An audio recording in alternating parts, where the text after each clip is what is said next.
Alors, écoutez, bienvenue, à tous pour ce webinaire sur la rénovation et les étapes d'un projet de rénovation.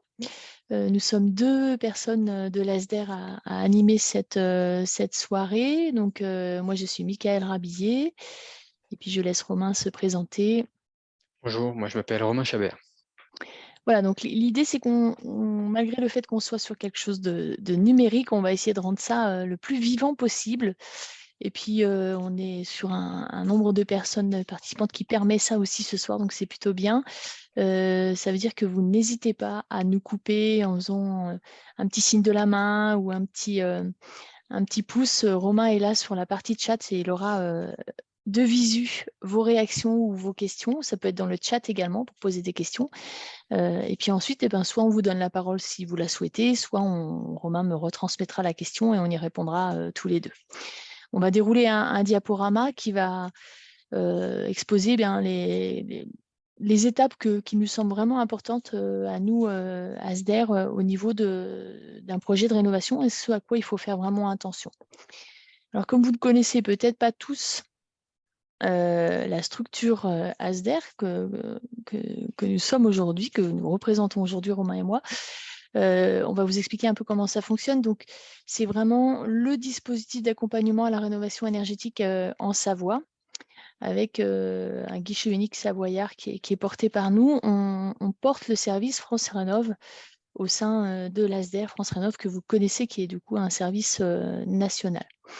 Donc on a une partie, des conseillers qui vont être, aujourd'hui au nombre de 10, au sein de l'ASDER et qui sont des experts en rénovation énergétique et qui vont vous accompagner sur tous les sujets qui tournent autour, des aides financières, mais également de la rénovation performante, de comment mener à bien une rénovation performante et les points d'attention sur lesquels, il faut, porter attention, notamment, en rénovation, de l'enveloppe du bâtiment. Les économies d'énergie avec, un accompagnement autour de tout ce qui est éco-gestes et sobriété. Et puis la mise en place d'énergies renouvelables qu'on accompagnera, également.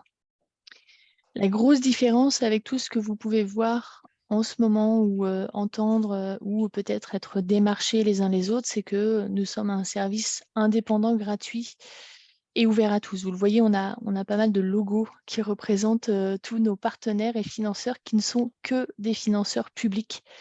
Donc aucun financement privé, ce qui fait que vous pouvez avoir confiance en nous dans le sens où on n'aura, aucun intérêt à vous vendre tel ou tel, système ou tel, type d'isolation. Comment ça fonctionne? On va, vous proposer des permanences téléphoniques avec, du coup, des conseillers qui sont, en lien, au téléphone avec vous tous les jours sauf le jeudi matin et qui répondent à vos questions les plus urgentes.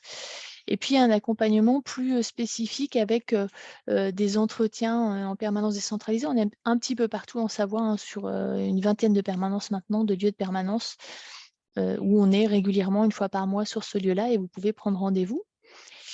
Et un troisième niveau d'accompagnement qui est la visite sur place. Là, on est sur des projets plus conséquents avec, plusieurs travaux, envisagés et on vient sur place et on étudie, l'état initial de la maison et on vous propose différents scénarios de rénovation avec un diagnostic énergétique simplifié qui permet de savoir un petit peu où on va, entre avant travaux et après travaux, ce qui vous permet de vous aiguiller sur des choix, pour lesquels c'est pas toujours évident de savoir ce qu'il faut prioriser. Et puis dans notre, rayon d'action et d'animation, on fait aussi beaucoup de sensibilisation. Vous voyez sur l'image avec des présences à des salons, donc des conférences comme ce soir en webinaire, mais également en présentiel, des visites de chantier qu'on organise régulièrement, que vous pourrez retrouver sur notre site internet, ce qui permet de rencontrer les maîtres d'ouvrage et les artisans en vrai et de visu et de voir ce que c'est qu'un chantier de rénovation et c'est plutôt intéressant pour vous aussi d'assister à ces visites. On a vraiment un public qui est vraiment très, très content de participer à ces visites, généralement.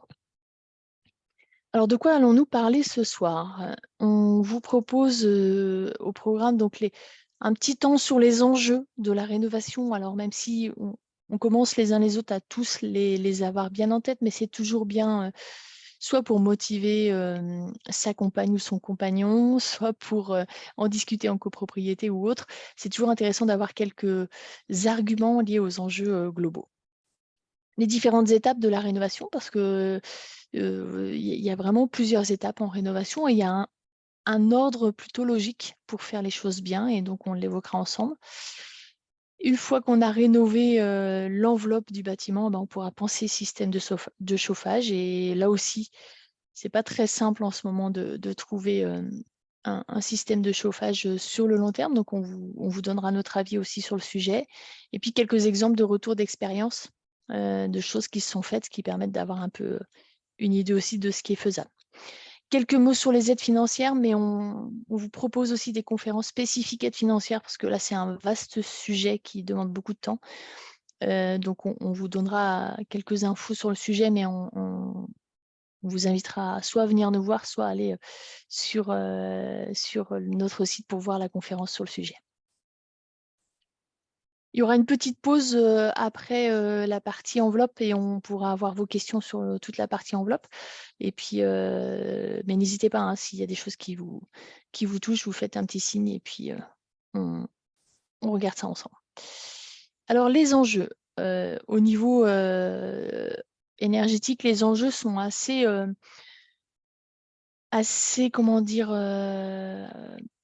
réel et visible de plus en plus quand même. On peut s'en apercevoir avec un été comme cette année, avec des conséquences sur les enjeux au niveau des ressources en eau. Donc voilà, on a un objectif, enfin on est déjà ici, vous voyez, à plus 1,2 degré en 2021 en termes de dérèglement et de réchauffement climatique. On a des politiques actuelles qui sont plutôt dans des enjeux autour de ça, c'est-à-dire que ça va en moyenne nous faire atteindre, si on reste sur les politiques actuelles, sur un réchauffement de l'ordre de 2,7 degrés. Et puis des engagements politiques à 2030 qui font descendre un tout petit peu la barre. Mais vous voyez que globalement, ce qu'il faut se dire, c'est que les objectifs, en tout cas les politiques menées actuellement, à notre sens et au sens du GIEC, hein, puisque ça c'est issu du GIEC, qui est le groupement intergouvernemental d'études sur le climat, qui sort régulièrement un état des lieux au niveau de la planète, hein, et voilà où on va si on reste dans ces objectifs-là qui ne sont pas assez ambitieux au regard du GIEC notamment. Donc ça veut dire quoi? Ça veut dire que à la fois il faut essayer de faire en sorte que nos choix politiques permettent d'avoir des ambitions un petit peu plus importantes, mais également ça veut dire que nous, au quotidien, il faut qu'on fasse des efforts plus conséquents pour que globalement, la masse des efforts de chacun puisse aider à aller dans le bon sens. Et vous allez voir que c'est tout à fait possible, puisqu'on peut, en isolant correctement sa maison, réduire drastiquement ses consommations, faire des divisions par 4 ou 5, et ça joue énormément sur les consommations globales. Alors pourquoi nous, on a un impact aussi important? Vous voyez, ce graphique, hein, il nous permet de voir que la partie résidentielle en termes de consommation énergétique par secteur, c'est 41%. Le transport, c'est 43%. Ça veut dire que cette grosse masse, globalement, c'est notre impact à nous, citoyens, puisque même dans le transport, même si on a du transport lié aux consommations énergétiques, et qu'on va faire des biens qui vont être transportés notamment par camion, c'est quand même lié à notre choix de consommation qu'on va avoir ces transports-là. Donc, ce qu'on stigmatise le plus souvent, c'est-à-dire l'industrie ou le tertiaire, vous voyez qu'ils n'ont pas un impact si important que ça en termes de consommation énergétique. Je parle d'impact parce que là, on parle consommation, et dès qu'on parle consommation d'énergie, l'impact, il se transforme en impact émission de CO2. Donc, réellement, chacun d'entre nous a quand même une part à faire, et c'est pas une petite part, c'est une part qui peut avoir des conséquences vraiment importantes sur les résultats globaux. Alors donc, nous, on a un triptyque qui nous guide un peu dans les choix qu'on va orienter, vers lesquels on va orienter les personnes. C'est la démarche Négawatt, qui est un scénario énergétique. Vous avez peut-être suivi un petit peu ça.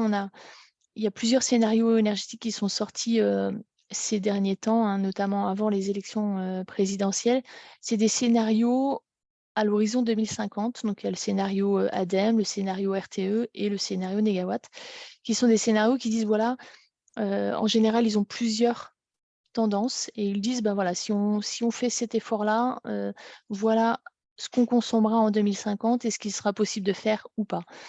Et nous, on a opté pour être dans la ligne du scénario Négawatt, qui est un scénario qui dit que le tendanciel, il est vers cette flèche rouge-là, hein, qui est vraiment à l'augmentation des consommations globalement.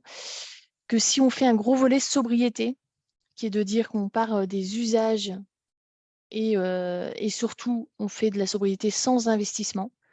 C'est la fameuse sobriété dont on nous parle beaucoup ces derniers temps et dont nous, on parle depuis une vingtaine d'années, qui est de dire sans investissement, en faisant des efforts d'économie et d'éco-gestes, on arrive à diminuer drastiquement nos consommations d'énergie.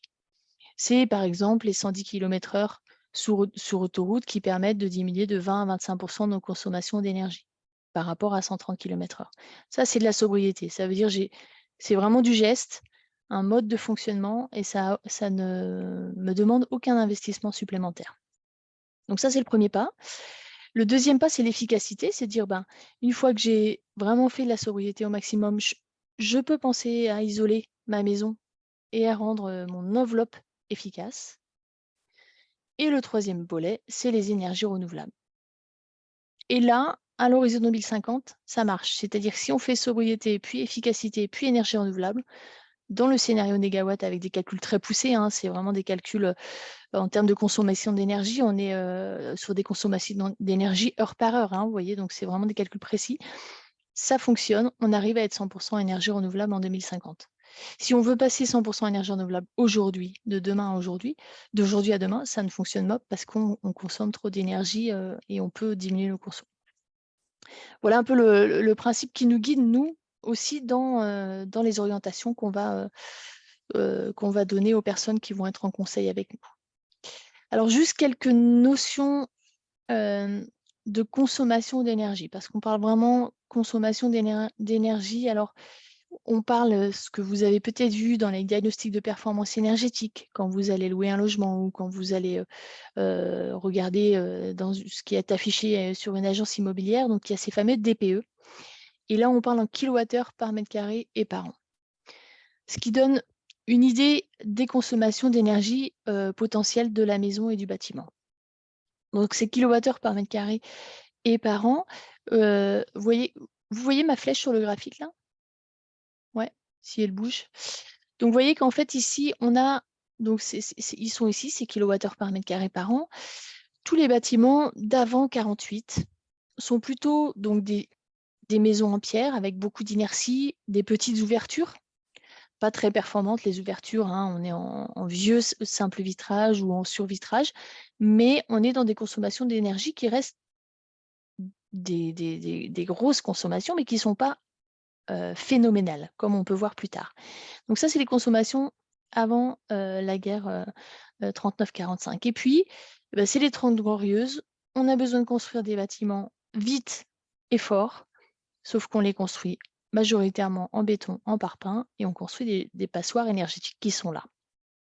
Et ça, c'est tous les bâtiments des années 60, 50, qui sont des bâtiments très consommateurs. Quand je dis bâtiments, j'entends à la fois copropriété et maisons individuelles, hein. Et puis, vous voyez que les chocs pétroliers de 73, puis la réglementation de 75 vont nous amener à diminuer les consommations énergétiques des bâtiments et des maisons, parce que ces impacts de chocs pétroliers vont forcément amener des réglementations thermiques plus drastiques suite à ces chocs énergétiques.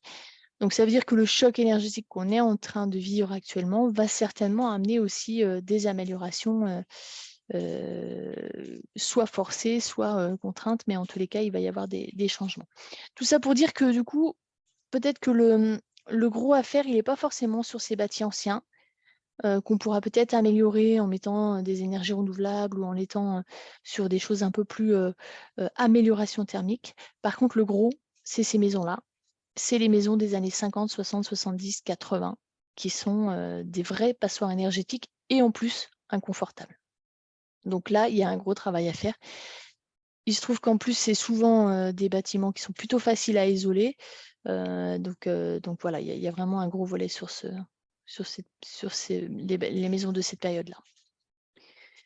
Alors, les différentes étapes de la rénovation. Donc, je vous parlais des DPE, voilà ce à quoi ça ressemble un DPE, hein. On va avoir, on est sur l'ancien DPE, mais le nouveau a juste mixé les deux, où on parle consommation d'énergie en kilowattheure et ça donne une classe d'énergie, un peu comme sur vos appareils électroménagers. Sachant que, vous voyez, la moyenne française, elle se situe autour de la classe E, hein, donc 230 à 330. Vous vous rappelez, c'est des kilowattheures par mètre carré et par an. Et puis, on a un ratio d'émissions de gaz à effet de serre également en lien avec ce DPE. Ce DPE, il vaut ce qu'il vaut, il n'est pas très très précis, il donne une idée un peu, surtout quand on achète ou quand on veut louer un bien, de où il se situe. Après, ça n'a pas vocation à être vraiment forcément très précis. Où est-ce qu'on va situer les déperditions classiquement dans une maison moyennement isolée? C'est vraiment des pourcentages ici de perte d'énergie, mais qui sont très variables en fonction de la typologie de la maison. Mais globalement, retenez que majoritairement, on perd 30% par la toiture, 20% par les murs, 15% par les menuiseries, 20% par l'air renouvelé. Et donc, le renouvellement d'air, c'est quand même un point important à toucher. Et puis, le plancher bas, ce qu'on appelle le plancher bas, donc c'est le plancher qui donne soit sur le sol, soit sur un local non chauffé. Il est vraiment à ne pas négliger. Il a souvent été négligé, ce plancher bas, en se disant bah, c'est tempéré ou c'est sur la terre. Et en fait, il joue énormément en termes de confort thermique. On estime que quand on a plus d'1,8 degré de différence entre la tête et les pieds, on est en zone d'inconfort. Et avec un plancher non isolé, avec une surface qui peut rayonner relativement froide, type carrelage, eh ben on peut être en zone d'inconfort assez rapidement. Et quand on est en inconfort, le réflexe, alors pour certains, ça va être de mettre des chaussons ou de prendre un pull, mais ça peut être aussi d'augmenter de 1 à 2 degrés la température de consigne du chauffage et du coup de consommer 7 à 8 fois plus 7 à 8% de plus de chauffage. Donc vous voyez que c'est vraiment important cette notion de confort thermique également. Alors pourquoi on parle de rénovation globale et performante? Parce que il y a ici un petit schéma qui est pas forcément facile à comprendre, mais je vais vous expliquer. L'idée, c'est de dire que beaucoup de choses sont liées dans la rénovation et qu'en fait, typiquement, si on s'occupe des menuiseries dans un second temps, après avoir fait l'isolation extérieure, eh bien, la liaison entre le changement des menuiseries et l'isolation ne sera pas idéale. Et on aura forcément des ponts thermiques et des liaisons, des interfaces qui ne seront pas optimisées.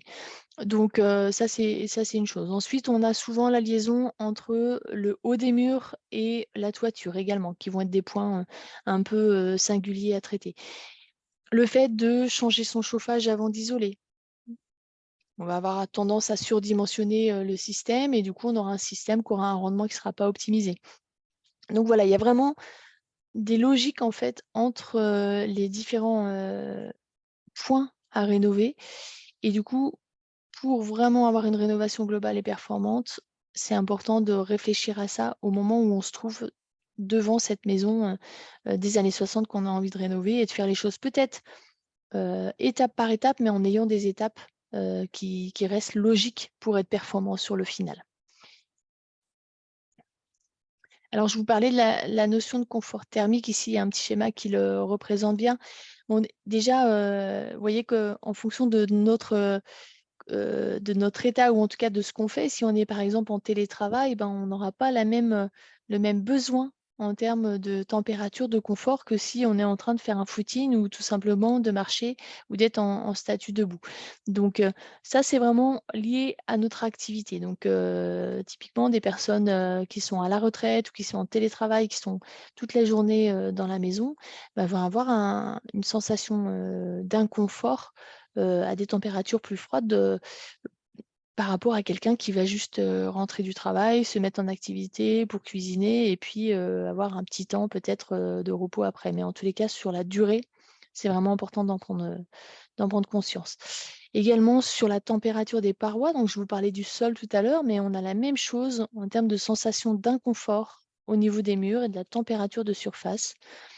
Cette température de surface de paroi, en fait, vous voyez ici, si on est dans une pièce avec une température de l'air qui est de 20 degrés, mais qu'on a une paroi, typiquement, pour vous donner un exemple, petit chalet de montagne avec un, pas forcément isolé, mais un parement bois à l'intérieur, on aura une sensation de confort parce que ce parement va rayonner plutôt chaud. Il va avoir une diffusivité vraiment intéressante et du coup rayonner plutôt chaud et on sera plutôt dans une zone de confort. Si on est dans la même pièce, toujours à 20 degrés, mais qu'on est devant un mur, soit une fenêtre, simple vitrage ou double vitrage ancien qui va rayonner plutôt froid, soit un mur de carrelage, soit un mur de pierre, bah, la température de paroi sera de l'ordre de 12-13 degrés et on sera en zone d'inconfort.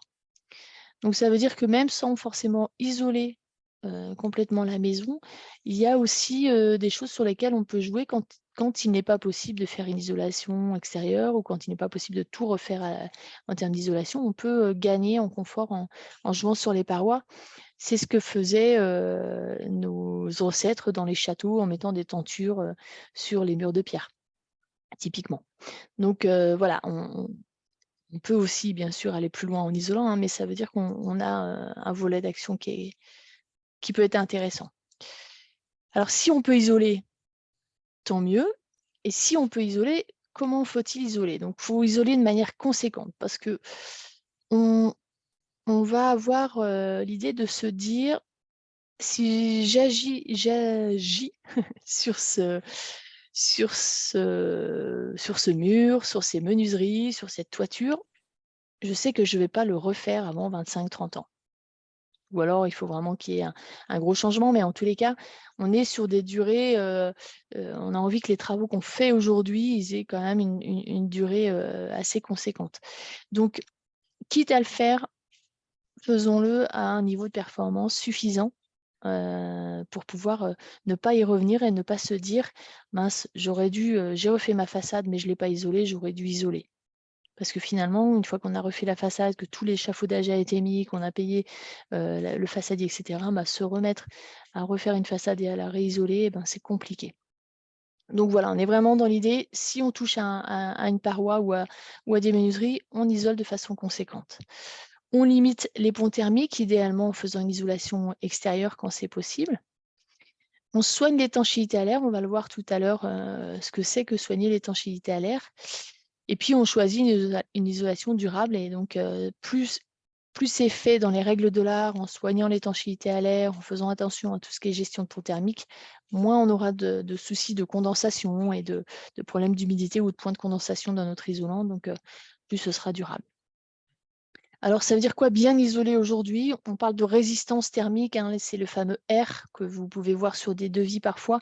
Il faut qu'il soit supérieur à 4 en mur, donc on va dire qu'on est entre 16 et 20 cm d'isolant dans les murs si on est en isolant biosourcé, type laine de bois, ouate de cellulose. Plus classiquement, en polystyrène, ça va être autour de 15-16 cm. En toiture, on sera sur une résistance thermique de 7,5 à 8, donc minimum 30 cm de laine de bois. Et si on est en comble perdu, on visera les 40 cm pour avoir quelque chose de vraiment performant. Et puis sur le plancher bas, le fameux plancher bas dont on parlait tout à l'heure, bah, vous voyez qu'on demande quasiment la même résistance thermique que sur les murs, hein, on est à 3,5, et c'est-à-dire l'équivalent de 10 cm de polyuréthane ou 12 cm de polystyrène. Voilà, ça c'est un peu ce qui permet d'avoir une rénovation performante aujourd'hui.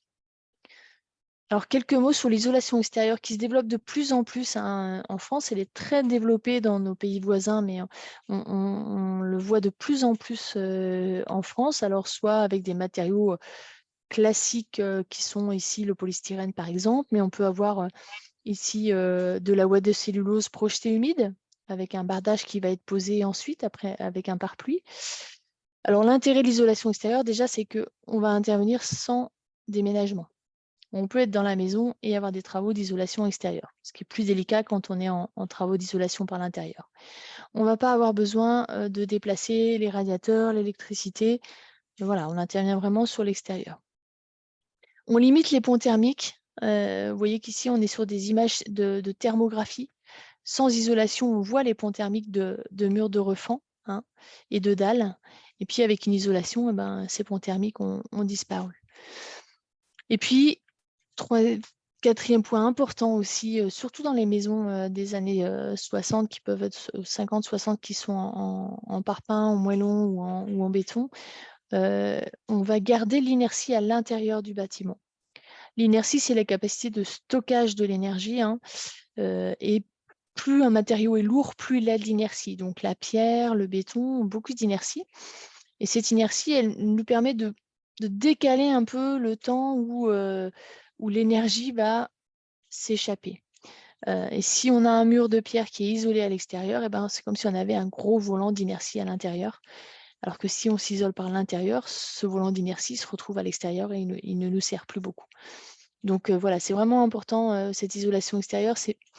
C'est pas pour rien qu'elle est vraiment développée dans nos pays voisins et elle a beaucoup, beaucoup d'intérêt.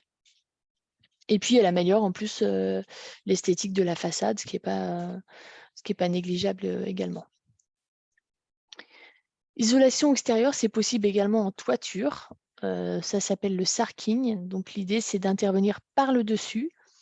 Ça veut dire qu'on va aussi éviter de toucher au parement intérieur, ce qui est plutôt bien quand on a des combles qui sont déjà aménagés, et qu'on va pouvoir avoir des épaisseurs plutôt conséquentes. Vous voyez, on est sur des épaisseurs qui peuvent atteindre les fameux 30 centimètres avec une isolation par le dessus.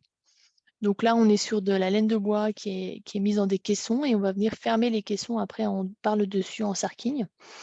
Et donc ici, on est sur de la fibre de bois rigide où on va fixer en fait la structure qui va porter les tuiles à travers l'isolant avec des grandes vis qui vont rattraper ici les solives. Donc c'est plutôt assez bien répandu. On peut surélever la toiture pour récupérer en possibilité d'isolation et c'est assez répandu maintenant. Plus classiquement en polyuréthane.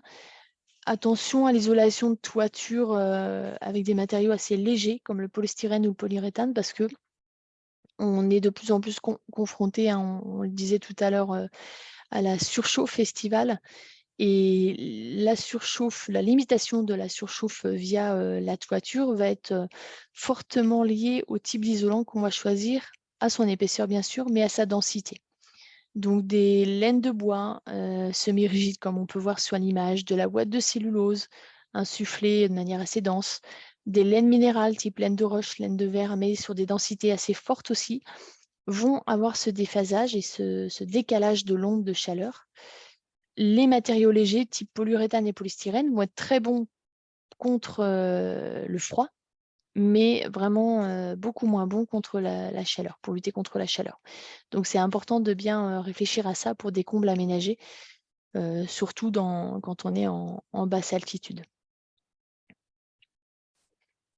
Sur la partie menuiserie, c'est vraiment un point important aussi les menuiseries. Alors, quoi qu'on fasse, les menuiseries resteront la zone la moins performante en termes de performance thermique, hein, surtout quand on isole bien ces murs, parce qu'on n'a pas de menuiseries aujourd'hui, même en triple vitrage, qui sont aussi performantes qu'une isolation de 20 centimètres. Par contre, on a vraiment des menuiseries qui peuvent être beaucoup plus performantes que du vieux double vitrage. Donc, des menuiseries en bois ou PVC en triple vitrage notamment seront assez performantes. On le voit hein, sur ces images, on va avoir des fuites en termes liées à l'étanchéité du cadre et à la pose de la menuiserie qu'on voit ici sur la thermographie. Puisqu'ici, on est côté intérieur de la maison et vous voyez que la couleur est proche de la température, hein. Et donc ici, plus c'est bleu, plus c'est froid. Donc c'est vraiment de l'air froid qui rentre, les filets bleus là, sous la menuiserie et qu'on sent à la main hein, de toute manière sur ce type de menuiserie. Donc voilà, c'est vraiment important de penser à ces menuiseries et surtout au type de pose. Nous, on préconise une pose qu'on appelle en dépose totale. C'est-à-dire qu'on va enlever complètement le cadre de la menuiserie Parce que souvent, on vous propose des poses en rénovation, c'est-à-dire de venir couper au droit du cadre de la menuiserie et puis de venir se caler contre ce cadre pour poser la nouvelle menuiserie. L'avantage de cette pose en rénovation, c'est qu'on casse moins de choses, qu'on a moins à refaire. L'inconvénient, c'est que ce fameux cadre qui a un problème d'étanchéité, bah, il reste présent. Et donc, ce défaut d'étanchéité, il restera présent si on part sur ce type de pose. Donc, c'est plutôt préconisé, en tous les cas, nous préconisons vraiment d'être sur ce type de pose. Il y aura une petite pause en parlant de pause pour que vous puissiez poser les questions dans quelques instants après avoir fini l'enveloppe. Je finis sur la partie étanchéité à l'air. Vous voyez, on en parlait autour des menuiseries. Alors, c'est vraiment une nouvelle problématique, hein, l'étanchéité à l'air. On n'en parlait pas il y a 15 ans ou peu, même si c'était déjà quand même dans les préconisations pour la pose performante des isolants notamment. L'étanchéité à l'air, pour se l'imager un petit peu et avoir une petite métaphore qui est plutôt parlante, c'est de se dire, on est en hiver, on sort à l'extérieur avec un pull en laine, parce que la laine, c'est plutôt quelque chose de chaud, et on a un petit vent à l'extérieur. Bah, le pull en laine, avec le petit vent, il vaut pas grand-chose. On rajoute une petite veste Gore-Tex ou veste, voilà, on va pas faire de pub pour le Gore-Tex, mais une petite veste Gore-Tex, et ben ça y est, le pull en laine, il est efficace. Et au niveau de la maison, c'est pareil, c'est le même principe, c'est de se dire, l'isolation, c'est efficace si on la rend étanche à l'air. S'il y a des fuites d'air parasites, s'il y a de l'air qui rentre, à la fois on aura des problèmes de condensation et à la fois notre isolant ne sera pas du tout performant. Ou en tout cas, il perdra énormément en performance. Donc, c'est pas l'idée, c'est pas d'habiter dans des boîtes étanches, hein, c'est vraiment pas ça. L'idée, c'est de se dire, on rend performant et durable notre isolant en jouant sur l'étanchéité à l'air parfaite. Alors, où est-ce qu'on a des problèmes d'étanchéité à l'air? En fait, on en a dans toutes les liaisons. Dès qu'on va avoir une liaison entre la façade et le plancher ici, à ce niveau-là, entre le plancher intermédiaire et la façade, puisqu'on va traiter l'étanchéité à l'air côté intérieur, hein, de la maison, toujours. On va avoir des problèmes d'étanchéité aux menuiseries, au niveau des menuiseries, donc la pose des menuiseries sera importante aussi. Et puis tout ce qui est passage électrique, vous le sentez peut-être chez vous, si votre tableau électrique est situé dans une zone type garage qui n'est pas chauffée, bah, vous pouvez avoir via les gaines électriques un petit peu d'air froid qui arrive par la prise électrique. Donc ça peut se gérer, hein. Maintenant, il y a des systèmes pour gérer l'étanchéité à l'air. Soit on met le tableau électrique dans une zone chauffée et donc étanche à l'air, soit on peut installer des petits manchons au niveau des gaines électriques, au niveau du départ du tableau, pour étanchéifier ces départs de gaines. Donc on a plusieurs produits maintenant qui permettent d'assurer cette étanchéité à l'air. Vous voyez qu'ici, on va avoir des types de freins vapeur qui vont être posés côté intérieur. Donc là, on est à l'intérieur de la maison. Ce frein vapeur vient protéger l'isolant qui est derrière. Et puis après l'isolant, derrière, il y a le bardage. On va avoir des adhésifs spécifiques pour pouvoir coller ce frein vapeur et faire une liaison parfaite avec ici la solive. Les arrivées d'électricité, d'eau qui viennent de l'extérieur, bah, c'est la même chose. On va avoir des systèmes pour rendre étanches ces endroits-là. Et même chose au niveau des conduits de cheminée et des sorties en toiture. Donc les produits existent, il suffit de vraiment y prêter attention, et ça veut dire que quand on a un devis, on fera attention à ça aussi, au fait qu'il y ait bien le traitement d'étanchéité à l'air. Hop, je désactive le son. Tchouk. Voilà, ici c'est l'OSB côté intérieur qui assure l'étanchéité à l'air de cette isolation par l'intérieur également. Alors vous me direz, on a étanchéifié à l'air, mais comment on va respirer dans cette maison? Et bien du coup, on va installer une ventilation, d'où l'intérêt et vraiment le fait que c'est à la fois réglementaire et vraiment important d'installer une ventilation pour plusieurs raisons. Pour remplacer l'air vicié par de l'air neuf et qui vient de l'extérieur, Pourquoi on remplace cet air vicié? Pour satisfaire nos besoins en oxygène et évacuer la vapeur d'eau qui est accumulée par notre fonctionnement, par la cuisine, par la salle de bain, par le séchage du linge, par tout notre fonctionnement et même notre respiration qui émettent de la vapeur d'eau.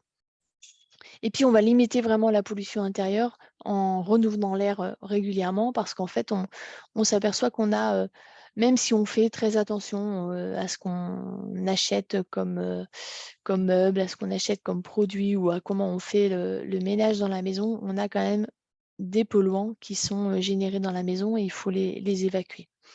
Donc, on étanchéifie d'un côté et on assure un renouvellement d'air, mais un renouvellement d'air qui est mesuré.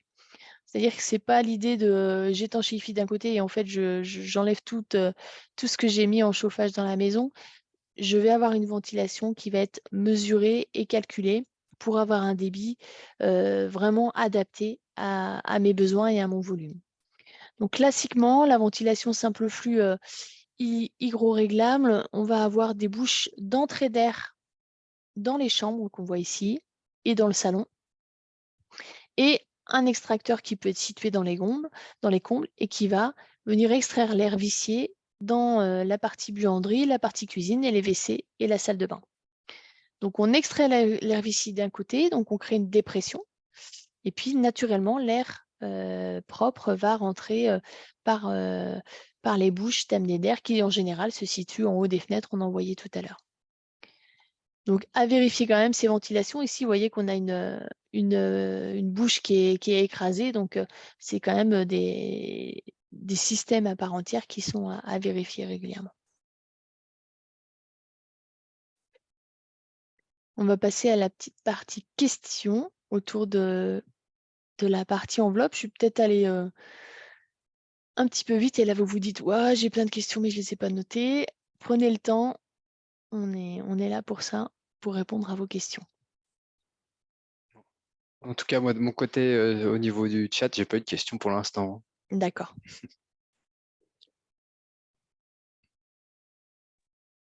Ah, il y a quelqu'un qui lève la main. Ouais. Alors, je sais pas comment tu lui remets son micro, Oui, allô? si c'est bon. Ah, c'est bon. Vous m'entendez? Oui. Oui. Bonsoir. Moi, j'avais juste une petite question justement concernant les systèmes de ventilation. Parce qu'il y a quand même des systèmes qui sont plus performants que celui que vous venez de présenter.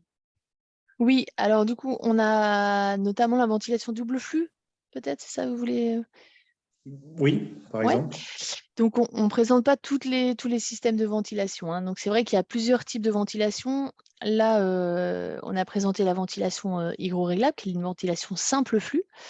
Et on peut avoir effectivement des ventilations double flux qui sont moins mises en place en rénovation. Là, on est vraiment sur le sujet rénovation, qui sont mises en place quand on est sur des rénovations globales et performantes, notamment, parce que ça nécessite de passer des gaines dans plusieurs espaces. L'idée de la ventilation double flux, pour ceux qui ne connaissent pas, c'est que au lieu d'avoir de l'air qui vient de l'extérieur par nos entrées d'air sur les menuiseries et qui du coup, quand il fait frais dehors, est un air qui va rentrer à température extérieure, eh bien, on va avoir des gaines d'amener d'air qui vont amener l'air dans les pièces qui sont le salon et les chambres, mais cet air-là ne va pas arriver directement de l'extérieur, il va croiser dans un échangeur l'air qu'on extrait de la maison.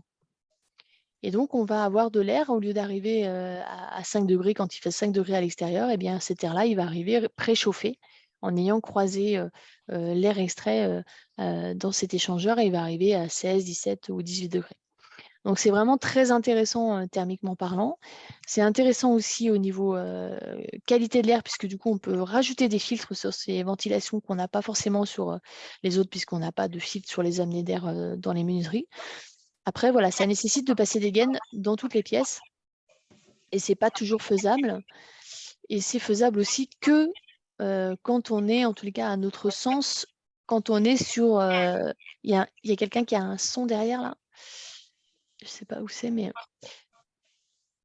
Du coup, ça va être intéressant, surtout si tout passe par la ventilation. C'est-à-dire que si on n'a pas une étanchéité à l'air parfaite, on va dégrader la performance de la ventilation double flux. Donc, c'est vraiment important de faire attention à ça. Nous, on la préconise quand on est sur des rénovations performantes. Excusez-moi, je peux poser une autre petite question? Oui. En fait, moi, je souhaite rénover une maison et je suis dans le cas de rénover une maison avant les 30 Glorieuses, du coup, avec des murs assez épais et anciens. Ouais. Et du coup, pour situer à peu près le projet, c'est en Savoie à 1500 mètres d'altitude. Du coup, c'est en montagne. Et ma petite question, c'est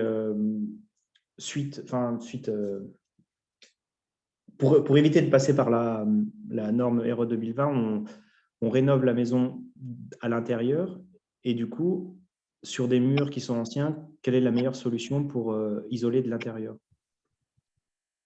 Alors, c'est assez compliqué, mais ouais.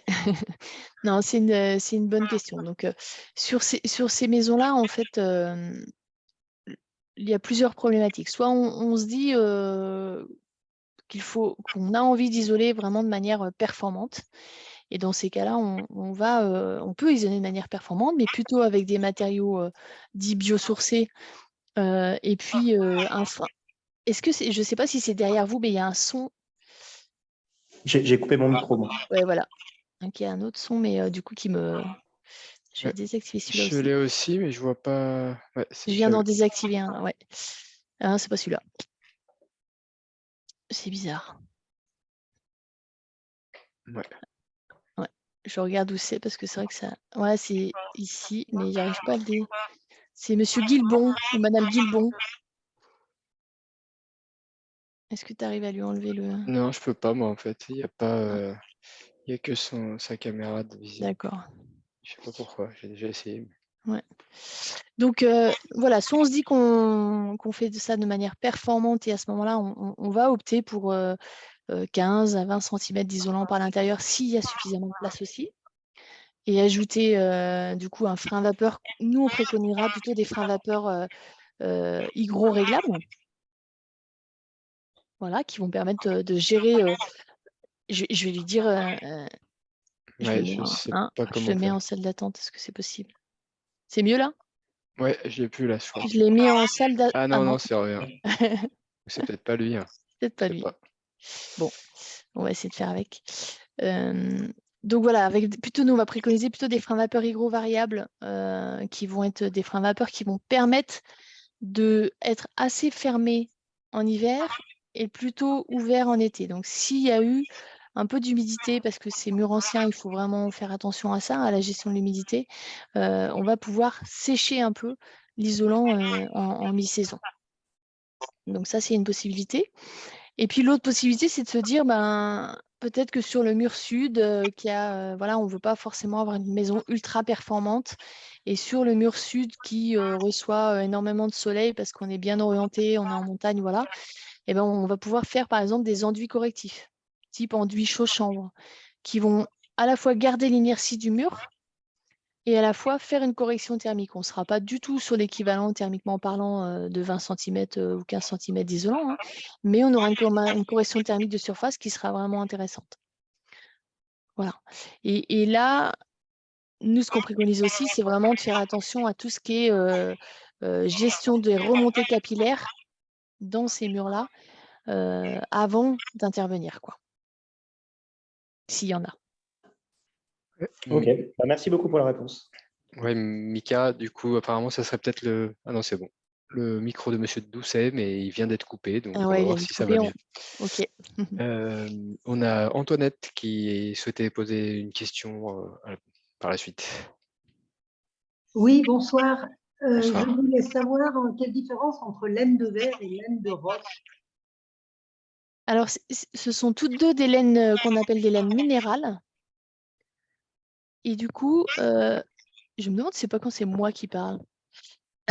Attendez, je redoucement. De nouveau, Doucet, il a son micro. Ah mince, ouais.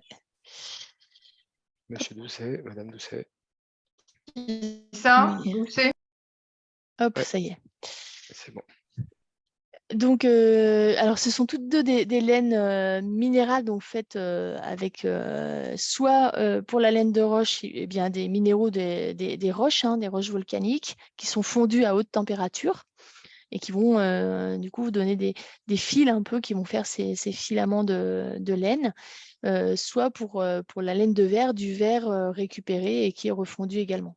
Donc, on va dire que ce ne sont pas des isolants écologiques parce que la fabrication nécessite beaucoup d'énergie, vraiment beaucoup, beaucoup d'énergie pour être fabriquée. Et puis, en termes d'impact, alors les fabricants ont fait beaucoup d'efforts sur les impacts, notamment sur le fait au niveau respiration, voilà, la taille des fibres est un peu plus grosse, ce qui fait qu'on n'est pas sur les mêmes impacts que l'amiante, bien sûr. Mais voilà, il y a eu des efforts de fait.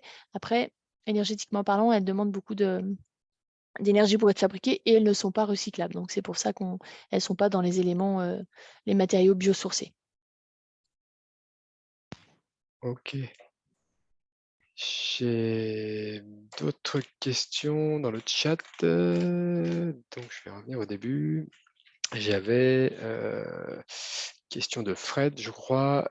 Est-il intéressant d'isoler que quelques murs extérieurs? Par exemple, 2 murs sur 4, les murs nord et est, par exemple. Ouais. Alors, ça, c'est toujours une question un peu délicate. J'en parlais par rapport au bâti ancien tout à l'heure. Ça dépend un peu de l'objectif qu'on se fixe. Si on veut une maison rénovée globale et performante, on n'atteindra pas des objectifs de rénovation globale et performante qui peuvent être, si vous vous rappelez un petit peu les chiffres tout à l'heure, voilà, 200 kWh, 250 kWh par mètre carré pour la moyenne en France. Si on rénove performant, on peut être à 65-70 kWh par mètre carré par an. On n'atteindra pas ces objectifs-là. On pourra atteindre des objectifs qui seront quand même intéressants, mais voilà, ça dépend un peu de ce qui est visé. Quand c'est pas possible de faire 2 murs parce que vis-à-vis, parce qu'on est près d'une voie, d'une route et qu'on peut pas aller trop loin parce qu'on a une limite de propriété, c'est déjà bien de faire les 2 autres murs. Voilà. Après, ne pas le faire par souci économique, c'est un petit peu dommage parce que le global sera moins performant en termes de ratio que ce ne sera pas juste divisé par 2 ce qu'on a fait comme isolation, quoi. Mais s'il y a des contraintes, c'est déjà bien de faire les murs qui sont possibles d'isoler, quoi. Ok. J'avais ensuite une question de Philippe Demont qui demandait qu'est-ce qui est possible pour isoler une vieille maison dont les murs ne sont pas au carré? Tout ce qui est en plaque ne peut pas convenir, que ce soit en intérieur ou en extérieur, car aucune surface n'est plate. Mmh. Alors ça arrive souvent. Alors ça dépend de ce qu'on appelle plat. Donc c'est vrai que tout ce qui est, il y a le fait d'avoir du fruit, c'est-à-dire que le mur penche en allant vers l'extérieur en général, ou le fait d'avoir des aspérités et des pierres avec des trous, des joints, etc. Si c'est des pierres avec des trous, des joints, il faut opter pour soit un matériau qu'on peut projeter. Ça peut être de la ouate de cellulose projetée humide, ça peut être un matériau qu'on va insuffler dans un caisson et on pourra remplir ce caisson. Ça peut être aussi tout ce qui est laine semi-rigide, type laine de bois, qui vont s'écraser un peu et prendre tous les espaces en les plaquant bien et qui prendront les espaces vides. Si c'est une notion de fruit du mur, eh bien là, soit on redresse le mur avant d'agir. On fait, voilà, on redresse le mur en maçonnerie, qui peut être sur du mur ancien en maçonnerie à la chaux, et dans ces cas-là, on a un mur qui redevient droit. Soit même chose, on fait un caisson, mais en acceptant le fait d'avoir une isolation plus conséquente sur la partie la plus écartée, quoi. Ok. J'avais ensuite une question de monsieur ou madame Doucet, justement. Que pensez-vous de la ventilation dynamique par surpression? Ouais. Alors c'est la ventilation du coup par insufflation. Elle est conseillée parfois pour des problèmes de gestion de l'humidité, notamment dans des bâtis anciens, parce qu'elle va mettre en surpression le bâtiment. C'est un peu le principe, on met en surpression et donc ça va s'échapper. C'est l'inverse de la ventilation simple flux par extraction. Nous, on n'a pas d'avis catégorique, hein, à moins que tu en aies un, Romain, mais sur cette ventilation, elle est peu répandue. Donc, il faut trouver les personnes et les artisans qui sont capables de l'installer et de la dimensionner correctement. Après, elle peut aider à gérer des problématiques d'humidité. Ça peut aider parfois, et des problématiques de radon aussi, puisque quand on est dans une zone à radon quand même en Savoie, hein, et si on a des problématiques de radon, le fait de mettre en surpression va évacuer le radon et le plaquer au ras du sol et éviter d'être trop impacté. Ouais. Oui, je rajouterais juste peut-être que la seule difficulté que moi je peux voir parfois, en tout cas qui reste un peu difficile, c'est si on a une étanchéité air qui n'est pas très bonne, le fait d'insuffler à certains endroits, on ne sait pas forcément par où va sortir l'air vicié, entre guillemets, et ça peut être des fois plus difficile d'évacuer l'humidité dans les pièces de service, quoi. Voilà. Mmh. S'il y a beaucoup de fuites et l'air qu'on insuffle, entre guillemets, sort par les fuites, on aura moins de renouvellement d'air au niveau des pièces de service. Ouais. J'ai ensuite une question de nouveau de Philippe Demont. Comment se situent les matériaux isolants biosourcés en termes de performance isolante par rapport aux classiques laine de verre ou de roche? Alors, ils se situent plutôt bien, hein, les biosourcés, ils sont assez proches. On parle de lambda, hein. Tout à l'heure, j'ai parlé de R, et on parle, donc le R c'est la résistance thermique, mais qui va être liée à l'épaisseur d'isolant. Et le lambda, c'est le coefficient de conductivité, donc qui, lui, n'est pas lié à l'épaisseur. Et pour vous donner une idée, les laines, la fameuse GR32, qui est la laine de roche la plus performante aujourd'hui, elle est à 0,032 en lambda. Et une laine de bois va être à 0,038. Donc, vous voyez, assez proche. Et au niveau prix, on sera sur les mêmes prix pour ces laines-là. Un polystyrène va être à 0,028 et une ouate de cellulose à 0,040. Voilà à peu près, hein, les ratios. Donc, ça veut dire sur le marché des isolants, ceux qui sortent du lot en termes d'épaisseur et de performance liée à l'épaisseur, c'est vraiment les polystyrènes et polyuréthanes, qui, eux, pour une épaisseur moindre, vont être aussi plus performants, quoi, hein. Et c'est pour ça qu'ils sont utilisés surtout en plancher bas et en isolation extérieure, quoi. Ok, je crois que pour les questions, c'est tout. J'avais juste une remarque de Anne qui nous faisait un retour sur la ventilation par surpression d'un client à elle, a priori, et qui a un retour plutôt positif sur la partie radon, sur une maison en Bretagne, et sur la partie humidité aussi. Donc, a priori, ça pourrait être performant. Ouais. Ok, Voilà, mais sinon, j'ai pas d'autres questions pour l'instant. très bien. Bah, si vous avez d'autres questions, n'hésitez pas à noter-les dans un petit coin et on les garde pour la fin. On va passer à la partie système de chauffage. Donc, on a bien compris les enjeux. On a du coup isolé correctement notre maison en faisant une étanchéité à l'air quasi parfaite. Eh bien, qu'est-ce qu'on peut faire pour le système de chauffage? Alors, je devais changer le graphique et je ne l'ai pas changé. C'est pas bien du tout. Mea culpa. Donc ça, c'est pour vous montrer que les énergies changent énormément ces derniers temps. Donc, on a gardé l'ancien graphique pour vous montrer les évolutions du prix de l'énergie. C'est très compliqué, ces prix de l'énergie en ce moment. On est en train, nous, de les réaffiner et de travailler dessus, sachant que voilà, on est vraiment sur des fourchettes d'énergie. Donc, pour vous dire à peu près les prix de l'énergie actuellement. On a fait le point ce matin, donc je les ai vraiment en tête. L'électricité, on est abonnement compris, hein.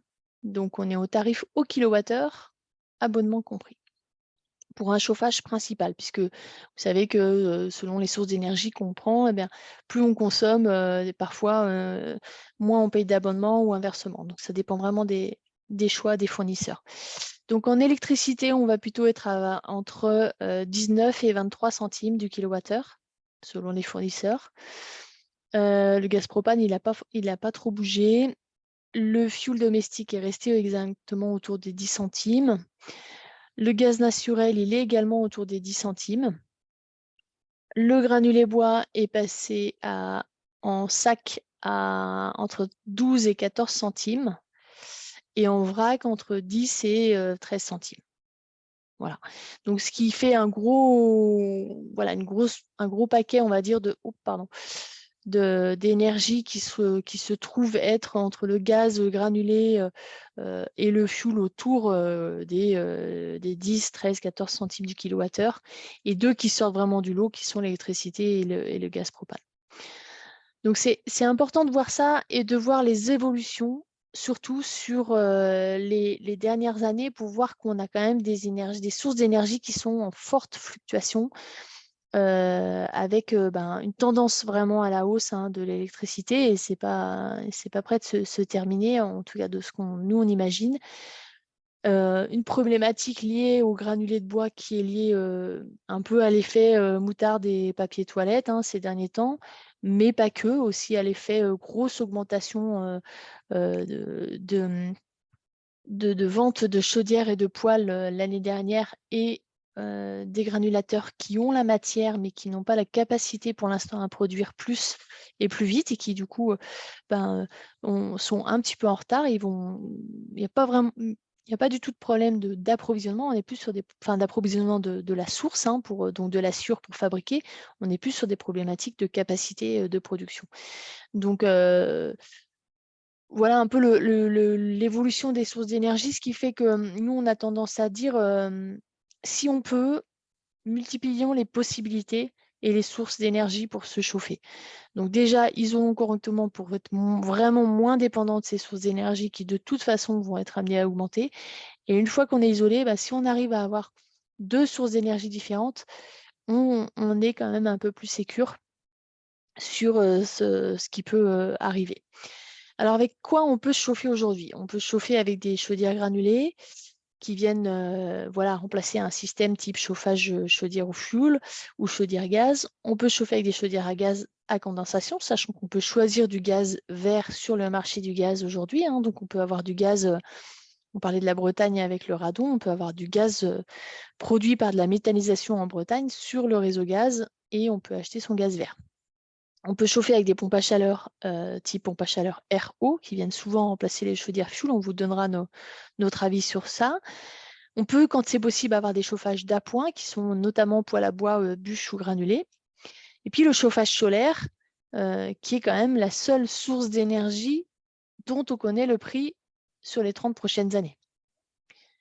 C'est la seule source d'énergie dont on connaît le prix dans les 30 prochaines années. Donc, c'est vraiment un système aussi à regarder avec un peu plus de précision sur ces années où l'énergie est quand même assez problématique, la source d'énergie. Alors, les impacts environnementaux des différentes sources d'énergie, on va regarder les émissions de CO2 par source d'énergie. Vous voyez que pour 1000 litres de fuel, on émet 3 tonnes de CO2. Si on est sur l'équivalent en gaz, on est à 2 tonnes 2, en électricité à 0,79, et en bois sec, bien sûr, on est à 0,15. Ça veut dire qu'il n'y a pas photo sur le fait de choisir ou pas le bois énergie en termes d'émissions de CO2. On est plutôt vertueux dans ce sens-là aussi, et qu'avec les nouveaux systèmes de poêle à bois ou de chaudière à bois, bûche ou granulé, on a des émissions de particules qui sont fortement réduites aussi, donc c'est vraiment intéressant. Alors, en chauffage central, la pompe à chaleur RO, on est sur un investissement entre 13 000 et 18 000 euros selon le type de pompe à chaleur. Le principe de fonctionnement d'une pompe à chaleur, c'est elle est donc à haute température et elle remplacera une chaudière fuel ou gaz. Elle va pouvoir produire de l'eau chaude avec le principe d'un système de frigo inversé. Donc, il y a un gaz qui va être comprimé et décomprimé et qui va céder ses calories à ce moment-là. Et donc, on va prendre les calories qui vont être puisées dans l'environnement extérieur. Donc, plus il fera froid, moins la pompe à chaleur sur air, notamment, sera performante. Et c'est là où, dans nos régions, nous, on a tendance à dire attention aux coefficients de performance qui vous sont indiqué puisque on a une dégradation de ces coefficients de performance en fonction de la température extérieure. Qu'est-ce que c'est que le coefficient de performance? C'est le COP qui est fourni par les fournisseurs. Et donc, c'est la différence entre, c'est diviser la quantité de chaleur produite par l'énergie produite. Donc, c'est de dire, si je consomme 1 kWh, ma pompe à chaleur me restitue 2,5 kWh. Et dans ces cas-là, elle a un COP de 2,5. Ce qui est en général les coefficients de performance, vous voyez, qui sont relevés sur des pompes à chaleur RO, donc qui vont puiser leurs calories sur l'air extérieur. On va être sur des coefficients de performance qui vont osciller en fonction de la température extérieure entre 2,5 à 3, quoi, on va dire. Donc ça veut dire quoi? Ça veut dire que sur des maisons très bien isolées, avec une pompe à chaleur bien située, bien dimensionnée, qui peut être placée sur un mur sud, attention aux impacts sonores aussi de la pompe à chaleur qui fait quand même du bruit, on pourra être à peu près sur les coefficients indiqués. Si on est sur une maison mal isolée, que la pompe à chaleur n'est pas bien dimensionnée et qu'elle est mal située en termes notamment d'ensoleillement, on sera plutôt sur des coefficients plus faibles que ceux indiqués. Et donc, la pompe à chaleur, ce kilowattheure qu'elle consomme, c'est un kilowattheure électrique. Souvenez-vous que c'est l'énergie la plus chère aujourd'hui, ce kilowattheure électrique. Donc, c'est vrai que c'est pour ça qu'il faut être attentionné à ça aussi, c'est qu'on va être sur une source d'énergie qui est la source d'énergie la plus chère du moment.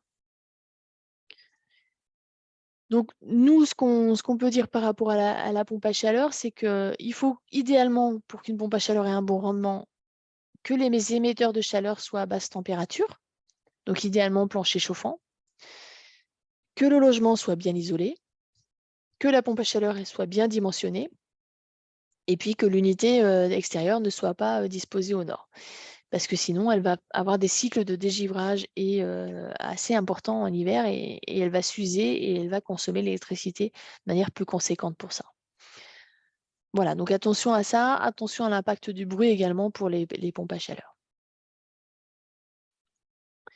La chaudière automatique à granulés, l'investissement, il se tourne autour entre, c'est selon l'impact, mais c'est selon la chaudière granulée, entre 13 et, on est plutôt entre 18 et 20 000 euros. Il y a un problème de diapo là, c'est 18-20 000 euros.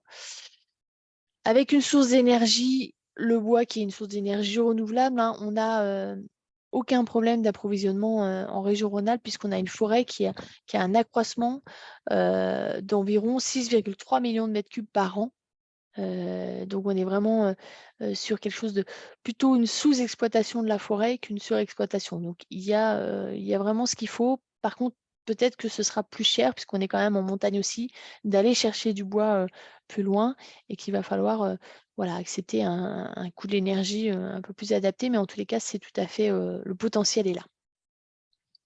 Alors, si on regarde au niveau du chauffage individuel, je vous disais par rapport aux émissions de particules, on a quand même pas mal évolué en termes d'émissions de particules aussi. On parle souvent de l'impact en émissions de particules du chauffage au bois individuel et c'est vraiment les foyers ouverts qui représentent 21% des particules totales et qui est vraiment la majeure partie de la pollution en particules aujourd'hui, c'est les foyers ouverts, donc les poêles au bois peu performants. C'est pour ça que sur certaines zones comme Grand Chambéry ou Grand Annecy, on a ce qu'on appelle des fonds air-bois qui viennent aider les gens à investir et à changer leur système de chauffage au bois, cheminée ouverte ou foyer ancien, pour des poêles au bois à bois performants. C'est ce qui s'appelle Balance ton poêle sur Grand Chambéry, vous avez peut-être entendu parler de ça. Donc c'est des aides financières pour diminuer la pollution et l'impact du chauffage au bois avec des appareils non performants et anciens. Comment on choisit un appareil performant? Alors, il y a des labels, notamment le label 7 étoiles qui donne Flamme Verte 7 étoiles, qui donne vraiment la classe de votre appareil. Et vous voyez, en termes de performance et de rendement des systèmes, vous voyez la différence en termes d'émissions de particules entre un foyer une cheminée à foyer ouverte et puis un poêle à bûche performant ou une chaufferie collective où on a vraiment l'épaisseur du trait, puisque là, on a des filtres très performants. Donc, ça vaut vraiment le coup de regarder ça aussi, de vous dire votre vieux pâle à bois qui a 35-40 ans, peut-être qu'aujourd'hui, il peut être remplacé par un système plus performant en termes de rendement et d'efficacité et qu'on aura moins de pollution en termes surtout de qualité de l'air. Alors, le choix du bois qu'on fait pour les poêles à bûche, notamment, va jouer énormément aussi dans la qualité de l'air. Il faut vraiment un bois très sec pour avoir une combustion parfaite et le moins d'émissions de particules possible. Alors, les chaudières à granulés qui se développent assez bien dans nos régions et vraiment très fortement en France ces derniers temps. On a des chaudières qui vont remplacer votre système de chauffage central. C'est vraiment, on vient mettre la chaudière à la place de la chaudière fuel ou de la chaudière gaz, avec des chaudières qui peuvent être à condensation également, donc très performantes, et qui font également l'eau chaude sanitaire. Et le principe, ça va être d'avoir une amenée directe des granulés à la chaudière. Donc, vous voyez qu'ici, on a la chaudière qui est placée là, une vis sans fin au fond du silo et le granulé qui rentre directement dans la chaudière en fonction des besoins de la chaudière. Si la chaudière est décalée par rapport au silo, il peut y avoir un système d'aspiration qui va fonctionner 1 à 2 fois par jour pour remplir la petite trémie ici. Donc, on stocke en silo souple ou en silo maçonné ou fermé, fabriqué par vos soins ou par les soins de l'installateur, avec idéalement un stockage pour l'année qui peut être pour une maison de 120-150 mètres carrés, l'équivalent selon l'isolation de la maison, mais d'une place de 5-6 mètres carrés au sol prise pour un silo. Donc, ça reste assez raisonnable et l'idée, c'est de se faire livrer 1 fois par an.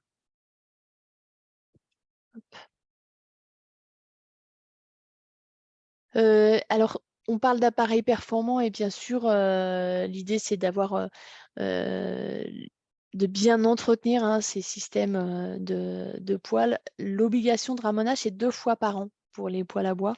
On a souvent tendance à penser que c'est 1 fois par an, mais pourquoi 2 fois? Parce qu'il peut y avoir aussi en fin d'été ou en début d'automne des oiseaux qui font leur nid ou des cheminées qui peuvent être bouchées et du coup, le ramonage, il vient prévenir un incendie qui pourrait avoir lieu par ces cheminées qui sont obstruées. Donc, c'est le ramonage 2 fois par an, c'est la légalité et c'est plutôt intéressant pour le système.